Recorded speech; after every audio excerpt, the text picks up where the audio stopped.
welcome to my blog. This is David Locke, and usually I'm saying welcome to my kitchen or welcome to my garden, but this week I'm saying welcome to my laundry room. Usually I'm showing you a gardening tip or a recipe, but I thought I would show you my recipes for laundry because I have two boys and I am covered every week in an avalanche of laundry. I tell my wife I think we have more than two boys living in our house. I think we have four. I think we have another one named Gary and Frank because I do so many loads of laundry.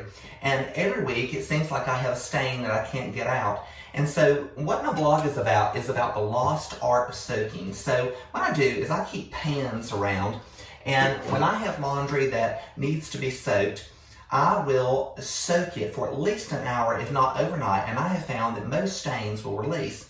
A few of the things that I cannot live without. One is powdered Tide, and one of the things that I do is, so that I don't have to look at that big Tide box, is I keep my powdered Tide in a pretty container.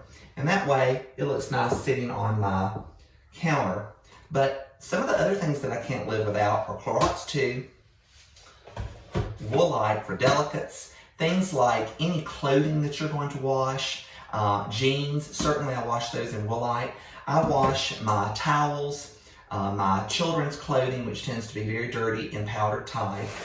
And then one of the other things I always keep is white vinegar. If you have an odor that you cannot get out of something, a cup of white vinegar in your laundry can certainly get that out. So those are the four main things that I use. Now I have found that powdered detergent is so much better than liquid detergent, especially at getting odors out. But some of the things that I do when I have a stain is that I will saturate the garment in Clorox 2.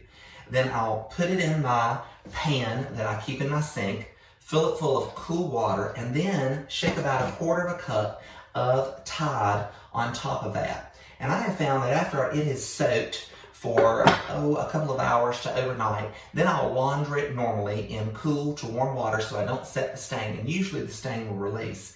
If it doesn't, I'll try it again the second time, and then if it doesn't release, usually then I'll take it over to my dry cleaner. If I've got something that has a horrible odor in it, I'll put about a cup to a cup and a half of vinegar in it. And if I'm soaking a delicate, something like a shirt, I won't use the powdered Tide, I'll use Woolite. So those are some of my secrets to getting stains out. Make sure you actually check out the blog where the recipes for these soaks can be found. And try them, and there's so many different ways to get stains out. I'd love for you to comment on my blog and tell me how you get stains out.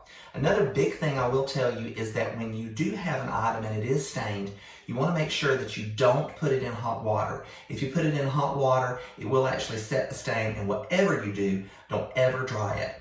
If you haven't already, go to bootsandbowties.com and make sure you click the subscribe button and enter your email for our weekly email updates. And again, I'm David Locke, and thank you for coming and checking out my blog.